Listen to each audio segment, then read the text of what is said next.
Hello friends, welcome back to our channel. Wealth build பண்ணுறது ரொம்ப கஷ்டமான விஷயம் இல்லைங்க. ரொம்ப ரொம்ப ஈஸியான விஷயம் தான். நம்ம நிறைய பேர் நினைப்போம், நம்ம எவ்வளோ சம்பாரிச்சாலும் நம்மளால ஓரளவுக்கு தான் சேர்த்து வைக்க முடியுது. நிறைய செலவாயிட்டே இருக்கு. இத்தனை வருஷமாக நம்ம ஏர்ன் பண்ணதுக்கும் சேர்த்து வச்சதுக்கும் பார்த்தா ரொம்ப ரொம்ப கம்மியாக இருக்குது. அந்த மாதிரி சொல்லிட்டு நிறைய பேருக்கு ஒரு ஒரு இன்செக்யூரான ஒரு ஃபீலிங் கூட இருக்கும். மணி பில்ட் பண்ணுறது அது காசு சேர்த்து வைக்கிறதுனால மட்டும் இல்லைங்க. அதாவது வெல்த் இம்ப்ரூவ் பண்ணுறது காசு சம்பாதிக்கிறதுல மட்டும் வந்துடாது. நம்மக்கிட்ட சில பவர்ஃபுல்லான ப்ராக்டிக்கல் ஹேபிட்ஸ் மூலிமா அதை நம்மளால் பில்ட் பண்ண முடியும். பட் 1 or 2 டேஸ்லேயோ 1 month 2 monthலேயோ அதோட பலனை நமக்கு அனுபவிக்க முடியாது. அது கிராஜுவலாக காம்பவுண்டிங் இன்ட்ரெஸ்ட் மாதிரி மெதுவாக க்ரோ ஆகும். அதோட பலனை நம்ம போக போக நல்லாவே ஃபீல் பண்ணுவோம். இந்த மாதிரி சில விஷயங்கள் நம்ம பண்ணுறதுக்கு ஒரு சில ஹேபிட்ஸ் வேணும் அப்படின்னு சொன்னேன் இல்லையா? அது என்னென்னு பார்க்கலாம். ஸோ இந்த மாதிரி ஹேபிட்ஸ் நமக்கு எல்லாருக்கும் இருந்தது அப்படின்னாவே ஓரளவுக்கு நம்மளால பெட்டர் வெல்த்தை கிரியேட் பண்ண முடியும். ஃப்யூச்சரை பற்றின பயமும் நமக்கு இல்லாமல் போகும். அதில் ஃபஸ்ட்டாக வர்றது பே யுவர் செல்ஃப் ஃபர்ஸ்ட். எப்பயுமே நம்ம ஒரு மாத சம்பளக்காரவங்களா இருக்கட்டும், இல்லை ஒரு பிஸ்னஸ் பண்ணுறவங்களா இருக்கட்டும், இந்த மாதம் நமக்கு இந்த செலவெல்லாம் போயிடுச்சு, போனதுக்கப்புறம் மீதி எவ்வளோ இருக்கோ அதில் நம்ம எவ்வளோ சேவ் பண்ண முடியும் அப்படின்ற மாதிரி நம்ம எப்பயுமே பிளான் பண்ணக்கூடாது. ஃபிக்ஸடாக நான் மந்த் ஆன் மந்த் என்னால் நான் இவ்வளோ சம்பளம் வாங்குறேன் அப்படின்னாக்கா அதுலேருந்து நான் இவ்வளோ % கண்டிப்பாக நான் சேவ் பண்ணணும். மேபி ஒரு 10%, 20%, 30% கூட இருக்கலாம். So it depends. உங்களோட தேவைகள் எப்படி இருக்கோ அதுக்கேற்ற மாதிரி நீங்கள் ஆனால் மைண்ட் ஃபிக்ஸ் பண்ணிக்கோங்க. பண்ணிவிட்டு மந்த் ஆன் மந்த் என்னால் இந்த அமௌண்ட் சேவ் பண்ண முடியும் அப்படின்னு சொல்லிட்டு ஃபஸ்ட்டு அந்த பர்சன்டேஜ் ஆஃப் அமௌண்ட்டை நீங்கள் ஒரு இன்வெஸ்டிங்கோ இல்லை ஒரு சேவிங் ஆப்ஷன்ஸ் இருக்கும், அந்த மாதிரி ஏதாவது ஒரு விஷயங்களில் போடணும். சேவிங்ஸ்ன்றது எப்பயுமே நான் நெகோஷியபிள் எக்ஸ்பென்ஸ். நம்ம எப்பயுமே சேவிங்ஸ் அப்புறம் பார்த்துக்கலாம் அப்படின்னு சொல்லிட்டு அதை நெகோஷியேட் பண்ணாதீங்க, காம்ப்ரமைஸ் பண்ணாதீங்க. ஸோ எதுவுமே ஸ்பெண்ட் பண்ணுறதுக்கு முன்னாடி ஃபஸ்ட்டு வர இன்கம்லேருந்து ஒரு போர்ஷன் ஆஃப் இன்கம்மை சேவிங்க்கு அனுப்பிட்டு மீதி இருக்கிறத வச்சு நம்ம எப்படி ரிமைனிங் டேஸை நம்ம அழகாக ரன் பண்ணணும் அப்படின்ற மாதிரி தான் நம்ம பிளான் பண்ணிக்கணும். செகண்ட் விஷயம் ட்ராக் எவ்ரி ருப்பி. நம்ம எவ்வளோ வேணால் செலவு பண்ணலாம், ஆனால் நம்ம என்ன செலவு பண்ணுறோன்றதுக்கான கணக்கு நமக்கு தெரியணுங்க. ஸோ இது எப்போ நமக்கு தெரிய வரும் அப்படின்னா, நம்ம அது கையால் எழுதும்போது. கண்டிப்பாக எல்லாரும் ஒரு நோட் புக் போடுங்க.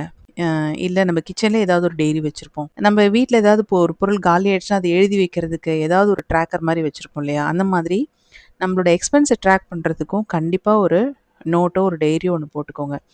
டெய்லி பேசிஸில் நான் என்னென்ன செலவு பண்ணுறேன், நான் க்ராசரிஸ்க்கு இவ்வளோ பண்ணுறேன், மொபைல் பில்லு, இபி பில்லு, குழந்தைங்க ஸ்கூல் ஃபீஸு, மந்த்லி இஎம்ஐ, இந்த மாதிரி ஒவ்வொரு மாதமும் நம்ம என்னென்ன செலவு பண்ணுறோமோ அதை கண்டிப்பாக ட்ராக் பண்ணுங்கள். இது நம்ம ட்ராக் பண்ணும்போது என்ன ஆகும்னா, எந்த இடத்துல தேவையில்லாமல் நம்ம காசு செலவு பண்ணுறோம், எந்த இடத்துல தேவையில்லாமல் நம்ம காசு லீக் ஆகிட்டுருக்கு அப்படின்றத நம்மளால் கண்டுபிடிக்க முடியும். சின்ன சின்ன செலவுகள் நம்ம பார்ப்போங்க, ஆனால் சின்ன சின்ன செலவுகள் தான் கொஞ்சம் கொஞ்சமாக சேர்ந்து அது அக்குமுலேட் ஆகி ஒரு பெரிய அமௌண்ட்டாக நிற்கும். ஸோ கண்டிப்பாக நம்ம பண்ணுற ஒவ்வொரு எக்ஸ்பென்ஸும் என்னென்ன பண்ணுறோம் அப்படின்றத ட்ராக் பண்ணணும். அடுத்தது ஸ்பெண்ட் வித் பர்பஸ். நம்ம எந்த செலவு பண்ணாலும் நமக்கு அது தேவையா, எனக்கு இது உண்மையாகவே வேணுமா அப்படின்ற கேள்வியை ஃபஸ்ட்டு நீங்கள் உங்களுக்கு கேட்டுக்கோங்க.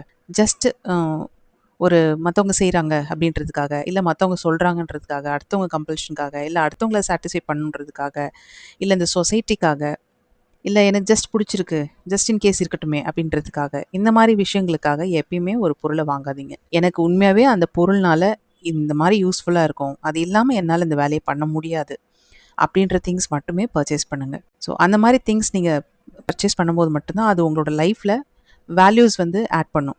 ஸோ தேவையில்லாத திங்ஸ் கொண்டு வீட்டில் சேர்க்காம எதை வாங்கினாலும் அதை பர்பஸ்ஃபுல்லாக இது நமக்கு தேவையா அப்படின்னு யோசிச்சுட்டு ஸ்பெண்ட் பண்ணுங்கள். அடுத்தது அவாய்ட் லைஃப் ஸ்டைல் இன்ஃப்ளேஷன். இது என்னென்னா, நம்மளோட வருமானம் அதிகமாகுதோ குறையுதோ, ஆனால் ஒவ்வொரு வாட்டியும் ட்ரெண்ட் மாறிட்டே இருக்கும். நம்ம அதை நோக்கி ஓடிட்டே இருக்கோம். நம்ம நிறைய சம்பாதிக்கிறோம் அப்படின்றதுக்காக நிறைய ஸ்பெண்ட் பண்ணணும் அப்படின்றது அவசியம் இல்லை. அதுக்கு பதிலாக நம்ம எக்ஸ்ட்ரா சேவ் பண்ணலாம். நம்ம எக்ஸ்ட்ரா வருமானம் வருது, நான் எக்ஸ்ட்ரா இதுலேருந்து சம்பாதிக்கிறேன் அப்படின்னா அந்த வருமானத்தை இன்வெஸ்ட் பண்ணுறதுக்கு, செலவழிக்கிறதுக்கு நம்ம ட்ரை பண்ணி பார்க்கணும். அந்த மாதிரி பண்ணும்போதும் நம்மளோட வெல்த் கிராஜுவலாக க்ரோ ஆகும். அடுத்தது மணி ரிலேட்டடான நிறைய விஷயங்களை படிக்க ஆரம்பிக்கிறது. எப்படி பட்ஜெட்டிங் போடலாம், எப்படி நம்ம இன்வெஸ்ட் பண்ணலாம், நம்மக்கிட்ட டெப்ட் ஏற்கனவே இருக்குது, கடன் வாங்கியிருக்கோம் அப்படின்னா அதை எப்படி அடைக்கலாம், எந்த மாதிரி கடன்களில் நம்ம ஃபோக்கஸ் பண்ணணும், எதை ஃபஸ்ட்டு ப்ரையாரிட்டைஸ் பண்ணணும் அப்படின்னு சொல்லிட்டு இது ரிலேட்டட் புக்ஸோ வீடியோஸோ இதெல்லாம் நிறையாவே இப்போ ஆன்லைனில் வித் ஃப்ரீ ஆஃப் காஸ்ட்லேயே கிடைக்குது. நம்ம யூடியூப்லேயே பார்த்தீங்கன்னா கூட மணி ரிலேட்டட் வீடியோஸ் நிறைய போடுறாங்க. புக்ஸ் கிடைக்குது. அதெல்லாம் வந்து கொஞ்சம் கொஞ்சமாக படிக்க ஆரம்பிங்க.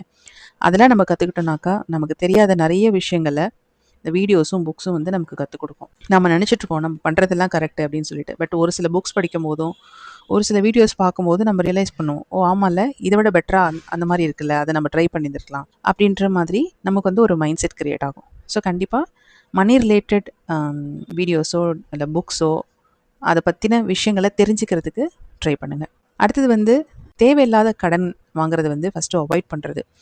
உதாரணத்துக்கு இப்போ ஒரு 2 வீலரு, காரு, இல்லை ஒரு மொபைல், இதெல்லாம் கூட போய் நம்ம அப்படியே ஒரு இஎம்ஐ போட்டு நம்ம அந்த பொருள் மொபைல்லாம் ஏற்கனவே நம்மக்கிட்ட நல்ல கண்டிஷனில் தான் இருக்கும். திடீர்னு ஒரு ஆப்பிள் மொபைல் வாங்கணும் அப்படின்னாக்கா அதை போய் நம்ம அவ்வளோ காசு போட்டு இஎம்ஐயில் கன்வெர்ட் பண்ணி அந்த ஆப்பிள் மொபைலை வாங்குவோம். இல்லை ஒரு 2 வீலர் வந்து அந்த மாதிரி வாங்குவோம். இல்லை வீட்டில் வேறு ஏதாவது ஒரு ஃபர்னிச்சர் ஐட்டம் ஏதாவது வாங்குவோம். அந்த மாதிரி எந்த பொருள் வாங்குறதுனாலும் அது வாங்குறதுக்கு முன்னாடி கண்டிப்பாக இந்த கடன் நமக்கு தேவையா, கடன் வாங்கி நம்ம இது வாங்கணுமா, எக்ஸ்ட்ரா அதுக்கு வட்டி கட்டி இன்ட்ரெஸ்ட் கட்டி நம்ம அந்த பொருள் எடுக்கணுமா அப்படின்றது யோசிங்க. இல்லை உண்மையாகவே உங்களுக்கு அந்த ஒரு பொருள் தேவை அப்படின்னா கொஞ்சம் கொஞ்சமாக சேர்த்து வச்சு ஒன்ஸ் அந்த அமௌண்ட் ரீச் ஆனதுக்கப்புறமா அந்த பொருளை வாங்குங்க. அதுதான் வந்து ஒரு பெஸ்ட் ஆப்ஷனாக இருக்கும். இப்போ நகை கடையிலலாம் சீட்டு போடுற மாதிரி இப்போல்லாம் எலக்ட்ரானிக் ஷாப்பில், ஃபர்னிச்சர் ஷாப்லலாம் கூட சீட்டு போட்டு பொருள் எடுக்கிற மாதிரி ஆப்ஷன்ஸ்லாம் நிறைய வந்துருச்சு.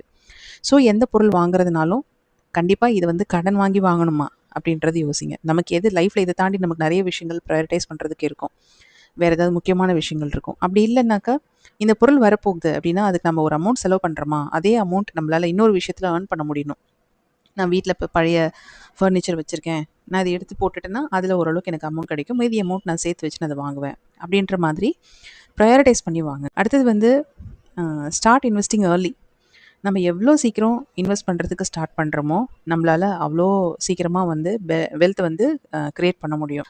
நிறைய மியூச்சுவல் ஃபண்ட்ஸ் இருக்குது, ஃபிக்ஸ்டு டெபாசிட்டு, அப்புறம் இண்டெக்ஸ் ஃபண்ட்ஸ், இது மாதிரி நிறைய ஆப்ஷன்ஸ் இருக்குங்க இன்வெஸ்டிங்க்கு. நமக்கு வந்து அதை பற்றி சுத்தமாக ஐடியாவே இல்லை அப்படின்னா கூட இப்போ நிறைய இடங்களில் இதில் கைட் பண்ணுறதுக்குனே சில ஃபினான்ஸ் ரிலேட்டட் பீப்புள் வந்து அவைலபிளாக இருக்காங்க. அவங்கக்கிட்ட ஒரு கன்சல்டிங் மாதிரி எடுத்துகிட்டு கூட நம்ம எதில் இன்வெஸ்ட் பண்ணலாம் அப்படின்னு சொல்லிட்டு நம்ம அதை கொஞ்சமாக ஸ்டார்ட் பண்ணலாம். மினிமலாக 500லேருந்து கூட நம்ம ஸ்டார்ட் பண்ணலாம், 100 ருபீஸ்லேருந்து கூட ஸ்டார்ட் பண்ணலாங்க. பட் இன்வெஸ்ட் பண்ணுறது ரொம்ப முக்கியம். அதுவும் காம்பவுண்டிங் இன்ட்ரெஸ்ட்ன்றது வந்து நமக்கு ஓவர் த பீரியடில் நம்ம லாங் இயர்ஸ் கழித்து நம்ம திரும்பி பார்க்கும்போது அது ஒரு பெரிய உருவமாக வளர்ந்து நிற்கும் போது நமக்கு ரொம்ப சந்தோஷமாக இருக்கும். ஸோ எவ்வளோ சீக்கிரம் நம்ம இன்வெஸ்டிங் வந்து ஸ்டார்ட் பண்ணுறோமோ அவ்வளோக்கு அவ்வளோ நம்மளால் வெல்த் வந்து ரொம்ப ஸ்ட்ராங்காக க்ரியேட் பண்ண முடியும். அடுத்தது பில்டிங் அண்ட் எமர்ஜென்சி ஃபண்டு. நமக்கு எல்லாருக்குமே அத்தியாவசிய தேவை வரும். யாருமே வந்து நான் எல்லாத்துலேயும் கரெக்டாக இருக்கேன், எனக்கு ஒன்றும் நடக்காது, என் ஃபிசிக் வைஸ் எல்லாருமே ரொம்ப ஹெல்த்தியாக இருக்கும், வி ஆர் ஆல் குட் அப்படின்ற மாதிரி மைண்ட் செட்டில் இருந்தாலும் கண்டிப்பாக ஏதாவது ஒரு அன்எக்ஸ்பெக்டட் செலவு திடீர்னு ஒன்று வருது அப்படின்னா அதை ஃபேஸ் பண்ணுற அளவுக்கு நமக்கு ஃபினான்ஷியலாகவும் ஸ்ட்ராங்காக இருக்கணும். அப்பா அம்மா இருப்பாங்க, குழந்தைங்க இருப்பாங்க, நம்ம இருக்கோம். இப்போ வந்து நம்ம என்ன வேணா இருக்கலாங்க. இப்போ ஒரு கொரோனா பீரியட் வந்தது, அந்த டைமில் கூட எவ்வளோ பேருக்கு வேலை போச்சு. அந்த டைமில் அதை ஒரு 3 மாதம் 4 மாதம் அடுத்த வேலை கிடைக்கிற வரைக்குமாவது மேனேஜ் பண்ணுறதுக்கு நமக்கு ஒரு எமர்ஜென்சி ஃபண்ட் சேர்த்து வச்சுருக்கவங்களால அதை மேனேஜ் பண்ண முடிஞ்சது. இல்லாமல் நிறைய பேர் வந்து அந்த ப்ராப்ளத்தை வந்து ஃபேஸ் பண்ணாங்க. அதெல்லாம் பார்க்கவே நிறைய கஷ்டமாக இருந்தது. ஸோ அந்த மாதிரி விஷயங்களை அவாய்ட் பண்ணுறதுக்காக கண்டிப்பாக எமர்ஜென்சி ஃபண்டு வந்து சேர்த்து வச்சுக்கணும்.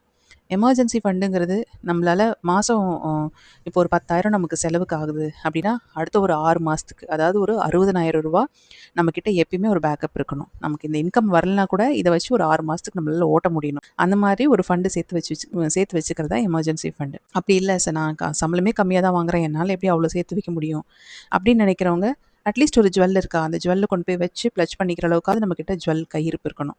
இந்த மாதிரி ஏதாவது ஒரு எமர்ஜென்சி ஃபண்டு கண்டிப்பாக எல்லாருக்கும் ரொம்ப அவசியமாக இருக்குது. அடுத்தது பிளான் பிஃபோர் ஷாப்பிங். நம்ம எப்பயுமே ஷாப்பிங் போகிறதுனா ஒரு லிஸ்ட் வந்து போட்டுக்கணுங்க. லிஸ்ட்டு போடாமல் பிளான் இல்லாமல் ஜஸ்ட் அப்படியே பிளைண்டாக போகிறோன்னு வச்சுக்கோங்களேன். இப்போல்லாம் நம்ம எந்த கடைக்கு போனாலும் கையில் ஒரு ட்ராலியை கொடுத்து உள்ளே அனுப்பிடுறாங்க. நம்ம கண்ணில் பார்க்குறது, கையில் கிடைக்கிறதெல்லாம் எடுத்து அந்த பக்கெட்குள்ளே போட்டு கொண்டு வந்து பில் பண்ணுறோம். ஆனால் நம்ம அங்கேருந்து வாங்கிட்டு வந்த பொருள் எத்தனை பொருள் பேக்கெட்டே பிரிக்காமலாம் வீட்டில் மாதக்கணக்கில் இருந்திருக்கும். ஸோ இதை கம்ப்ளீட்டாக அவாய்ட் பண்ணுறது, அதில் தேவையில்லாமல் நம்ம காசு செலவு பண்ணுறோம். அந்த மாதிரி ஷாப்பிங் அவாய்ட் பண்ணுறதுக்கு கண்டிப்பாக நமக்கு என்னென்ன வேணும்னு சொல்லிட்டு ஒரு லிஸ்ட் போட்டுக்கோங்க. Stick with that list. நான் அந்த லிஸ்ட்டு போடுறேன் அப்படின்னா அந்த லிஸ்ட்டில் என்னென்ன இருக்கோ அது மட்டும்தான் நான் வாங்குவேன். அன்னெசரியாக எதுவுமே நான் ஸ்பெண்ட் பண்ண மாட்டேன்ற ஒரு மைண்ட் செட் கண்டிப்பாக எல்லாருக்கும் வேணும். அந்த மாதிரி வாங்கும்போது கண்டிப்பாக நம்ம நிறையா ஸ்பெண்ட் பண்ணுறத அவாய்ட் பண்ணுவோம். அடுத்தது ரொம்ப முக்கியமான விஷயம், think about long term goals. நம்ம வந்து அடுத்த ஒரு 3 மாதத்தில் 6 மாதத்தில் இல்லை 1 இயரில் நான் இதை பண்ணணும் அப்படின்னு நினைக்கிறதோட உங்களோட லைஃப் டைம், இப்போ நீங்கள் ஒரு 30-40 இருக்கீங்க அப்படின்னாக்கா ஒரு 50 இயர்ஸில் 60 இயர்ஸ்க்குள்ளே நான் வந்து இந்த மாதிரி இருக்கணும், அப்படின்னு சொல்லிட்டு ஒரு லைஃப் டைம் கோல் வந்து ஒன்று வச்சுக்கோங்க. அதை வந்து மேபி நீங்கள் சின்ன சின்ன கோல்களாக பிரித்து அதை அச்சீவ் பண்ணுறதுக்கு ட்ரை பண்ணுங்கள். உதாரணத்துக்கு இப்போ நீங்கள் ஒரு பிஸ்னஸ் பண்ணணும் அப்படின்னாக்கா, நீங்கள் என்ன மாதிரி பிஸ்னஸ் பண்ணணும், அந்த ஒரு 50 இயர்ஸில் நீங்கள் என்ன மாதிரி இருக்கணும், ஒரு எய்ம் இருக்குது அப்படின்னாக்கா, அதை வந்து சின்ன சின்ன பகுதிகளாக பிரித்து, நான் அது நெக்ஸ்ட் 2 இயர்ஸ்க்குள்ளே இந்த ஸ்டேஜில் இருக்கணும், அடுத்து 4 இயர்ஸில் நான் இப்படி இருக்கணும் அப்படின்னு சொல்லிட்டு சின்ன சின்ன கோல்ஸாக பிரித்து அதை நோக்கி நம்ம வேலை செய்யும்போது கண்டிப்பாக நம்மளால் அந்த கோலை வந்து ஈஸியாக அச்சீவ் பண்ண முடியும். நம்மளால் அந்த வெல்த்தையும் வந்து அழகாக பில்ட் பண்ண முடியும். ஸ்லோ அண்ட் ஸ்டெடியாக நம்மளால் பில்ட் பண்ண முடியும். வெல்த் இஸ் பில்ட் ஸ்லோலி தான், நாட் ஓவர் நைட். ஸோ கண்டிப்பாக வெல்த் பில்ட் பண்ணுறதுக்கு இந்த விஷயங்கள் எல்லாம் ஃபோக்கஸ் பண்ணாலே ஓரளவுக்கு நம்மளால் பெட்டரான வெல்த் க்ரியேட் பண்ண முடியும். அகெயின் நான் இன்னொன்று சொல்லிக்கிறது என்னன்னா, வெல்த்தை விட ஹெல்த் ரொம்ப முக்கியம். வெல்த் வேணும்னு சொல்லிட்டு ஹெல்த்தை ஸ்பாயில் பண்ணிக்காதீங்க. ஹெல்த் இஸ் ஃபஸ்ட், அதுக்கப்புறம் தான் வெல்த்து. நம்ம ஹெல்த்தியாக இருந்தோம்னாக்கா எப்போ வேணால் காசு சம்பாரிச்சிக்கலாம். ஸோ ஃபஸ்ட்டு ஹெல்த்து ஃபோக்கஸ் பண்ணுங்கள், பேரலாக வெல்த்துக்கும் ஃபோக்கஸ் பண்ணுங்கள். ஸோ யாரையும் நம்ம நம்பி இருக்கணும்னு அவசியம் இல்லை. நம்மளோட காலில் சொந்தமாக நிற்கணும். யாருக்கிட்டையும் போய் எதுக்காகவும் நிற்கணுன்ற ஒரு ஹேபிட்டோ அந்த மாதிரி ஒரு எண்ணமோ நமக்கு இருக்கக்கூடாதுங்க. அந்த மாதிரி இருந்தால் தான் நம்மளால் ஒரு இண்டிபெண்ட்டாக இருக்க முடியும், லைஃப்பில் ஹாப்பியாக இருக்கும், எந்த கவலையும் இல்லாமல் இருக்க முடியும். ஓகே ஃப்ரெண்ட்ஸ், இந்த விளாக் வந்து நான் இதோட முடிச்சுக்கிறேன். இந்த வீடியோ பிடிச்சிருந்தா லைக் பண்ணுங்கள். வேறு யாருக்காவது ஷேர் பண்ணாக்கா இந்த வீடியோ வந்து அவங்களுக்கு ஹெல்ப்ஃபுல்லாக இருக்கும் அப்படின்னு தோணுச்சுன்னா அவங்களுக்கும் ஷேர் பண்ணுங்கள். மறக்காமல் நம்ம சேனலுக்கு சப்ஸ்கிரைப் பண்ணுங்கள். நம்ம சேனலில் நிறைய டீக்ளட்டரிங் வீடியோஸ் போட்டிருக்கேன், விளாக்ஸும் போட்டிருக்கேன். விருப்பப்படுறவங்க அதை செக் பண்ணிக்கோங்க. நான் அதோட லிங்க் வந்து கீழே டிஸ்கிரிப்ஷனில் கொடுக்குறேன். தேங்க்யூ ஃபார் வாட்சிங் ஃப்ரெண்ட்ஸ். பை.